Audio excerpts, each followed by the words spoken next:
Hello everyone, welcome to Tasty Dish by Sethu Palaniappan. Breakfast ரெசிபீஸில் அடுத்து நம்ம பார்க்க போகிறது காரப்புட்டு. இட்லி தோசை மாவு இல்லாத டைமில் செய்யக்கூடிய ஒரு சூப்பர் அண்ட் ஹெல்த்தியான பிரேக்ஃபாஸ்ட்டுங்க.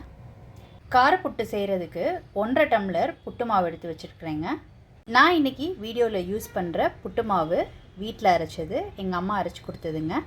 நீங்கள் சூப்பர் மார்க்கெட்டில் புட்டு மாவுனே விற்கிது, அதை யூஸ் பண்ணலாம். இல்லாட்டினா அரிசி மாவை கூட புட்டுக்கு யூஸ் பண்ணிக்கலாங்க. இப்போ புட்டு செய்ய ஸ்டார்ட் பண்ணிக்கலாங்க. இந்த மாவுக்கு தேவையான உப்பு சேர்த்துக்கிறேன். இதை ஒரு தடவை கலந்து விட்டுக்கலாம். இப்போ இதில் தண்ணி தொளிச்சிக்கிட்டு புட்டுக்கு பெசரி எடுத்துக்கலாங்க.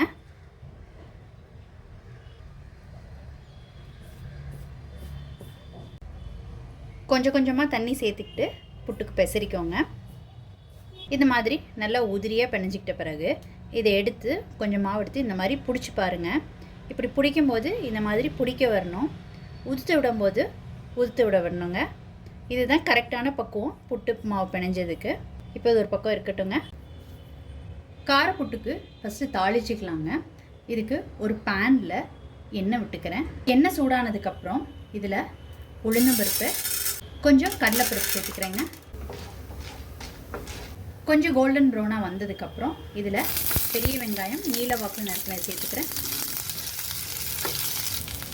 ஒரு கொத்து கருவேப்பிலையை சாப் பண்ணிவிட்டு சேர்த்துக்கிட்டுருக்கேங்க. வெங்காயம் கலர் நிறம் மாறினதுக்கப்புறம் இதில் ஒரு கேரட் துருவினது சேர்த்துக்கிறேன். இது நல்லா கலந்து விட்டுக்கலாம். கேரட் ஓரளவுக்கு வதங்கினா போதும், ரொம்ப வதங்கணும்னு அவசியம் கிடையாதுங்க. இப்போ இதில் ஒரு ஸ்பூன் சில்லி ஃப்ளேக்ஸ் சேர்த்துக்கிறேன். காரத்துக்கு சில்லி ஃப்ளேக்ஸ் சேர்த்துட்டு நல்லா கலந்து விட்டுக்கிட்டாச்சு.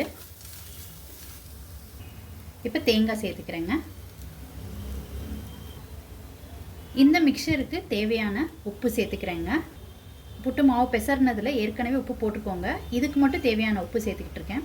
இப்போ இதை நல்லா கலந்து விட்டுக்கலாம்.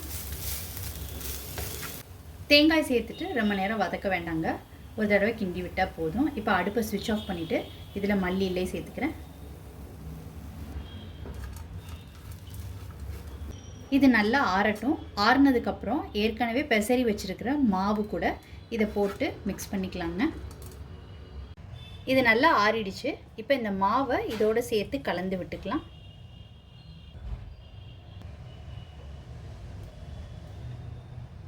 இது நல்லா கலந்து விட்டுக்கிட்டாச்சு. இப்போ இதை புட்டு மேக்கரில் போட்டு ஸ்டீம் பண்ணி எடுத்துக்கலாங்க. இப்போ புட்டு மேக்கரில் ஃபில் பண்ணிக்கலாங்க. புட்டு மேக்கரில் உள்ளே சில்லு போட்டுட்டு அதுக்கப்புறமாட்டி எண்ணெய் தடவிருக்கிறேங்க. இப்போ மாவும் தேங்காயும் ஃபில் பண்ணிக்கலாம்.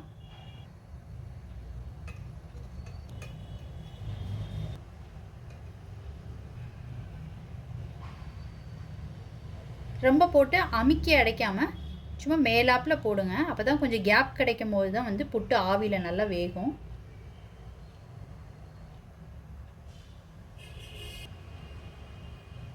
இப்போ க்ளோஸ் பண்ணிக்கலாம். குக்கரில் தான் ஸ்டீம் பண்ணி எடுக்க போகிறேங்க. வெயிட் போடுற இடத்துல இதை ப்ளேஸ் பண்ணிக்கலாம். பெரிய குக்கரில் 2 டம்ளர் தண்ணி விட்டுருக்கேங்க. தண்ணி விட்டு கொதிக்க விட்டுருக்கேன். இப்போ ஸ்டீம் வர ஆரம்பிச்சிடுச்சு. இப்போ இதில் ப்ளேஸ் பண்ணி ஸ்டீம் பண்ணி எடுத்துக்கலாம். இப்போ புட்டு குக்கு ஆயிடுச்சு. ஓப்பன் பண்ணிக்கலாம்.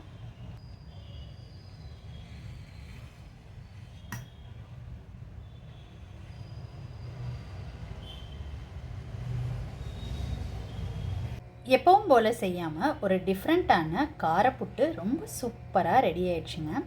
நீங்கள் இந்த ரெசிபி கண்டிப்பாக ட்ரை பண்ணி பாருங்கள். இட்லி தோசை மாவு இல்லாத டைமில் இந்த மாதிரி டிஃப்ரெண்ட்டாக பண்ணி கொடுங்க. ஃபேமிலியில் இருக்கவங்களுக்கு கண்டிப்பாக உங்களை பாராட்டுவாங்க. நீங்கள் இந்த ரெசிபி ட்ரை பண்ணி பார்த்துட்டு உங்களோட கமெண்ட்ஸை சொல்லுங்கள். உங்களுக்கு இந்த ரெசிபி பிடிச்சிருந்துச்சுன்னா லைக் அண்ட் ஷேர் பண்ணுங்கள் உங்கள் ஃபேமிலி அண்ட் ஃப்ரெண்ட்ஸ்க்கு. Tasty dish by Sethu Palaniappan சேனலை சப்ஸ்கிரைப் பண்ணுங்கள். நோட்டிஃபிகேஷன் பெல்லை கிளிக் பண்ணுங்கள் for more videos. Thanks for வாட்சிங்.